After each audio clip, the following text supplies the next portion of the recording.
মান্না শেখ, বরিশালে তার পরিচয় মান্না পাহাড়ি নামে। সবাই তাকে সাপের বন্ধু বলেই জানেন। তিনি সাপ ধরেন, লালন পালন শেষে আবার তা বনেই ফিরিয়ে দেন। আছে সাপের বিশাল সংগ্রহশালা। ব্যক্তিগত উদ্যোগে গড়ে তুলেছেন সাপের খামার। সেখানে আছে শতাধিক সাপ। আমরা মানুষকে সেবা দিই, দ্বিতীয়ত এটার ভিতরে আছে দেশের বড় একটা সম্পদ। সেই কারণে জীবন বাজি রেখেও মানুষের সেবা দিই। আর নিজেদের বড় হওয়ার জন্য যদি সরকার আমাদেরকে এটার অনুমোদন দিতে, লাইসেন্স দিতে, যে বিষ বিক্রি করার জন্য, তাহলে আমরা যারা এই কাজগুলো করতেছি তাদের জন্য অনেক বড়, দেশের বড় একটা ব্যাপার হয়ে দাঁড়াইতো। আমাদেরকে সরকার কোনো অনুমতি এখন পর্যন্ত দেয় নাই, যার বিধে আমরা যত খামারিরা আছি তারা খুব অসহায়।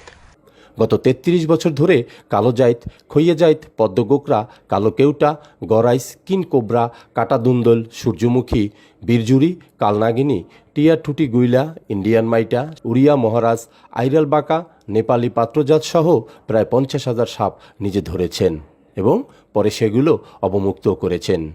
এ পর্যন্ত আমি ৫০,০০০-এর উপরে সাপ ধরছি। এখন বর্তমানে সৎখানে আছে, কেন এগুলার প্রতিদিন খাবার খাওয়াইতে হয়।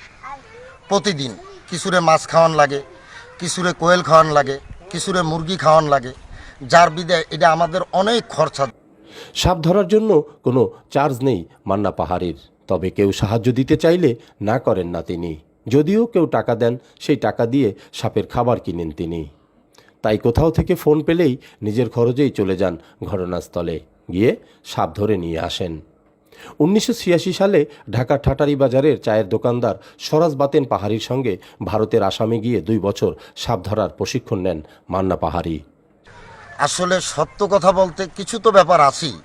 ব্যাপার না থাকলে অনেক ওজাই দেখবেন যে সাপের কামড়ে তারা মারা গেছে। আসলে মূলত তাদের খড়ি নেওয়া হয় নাই।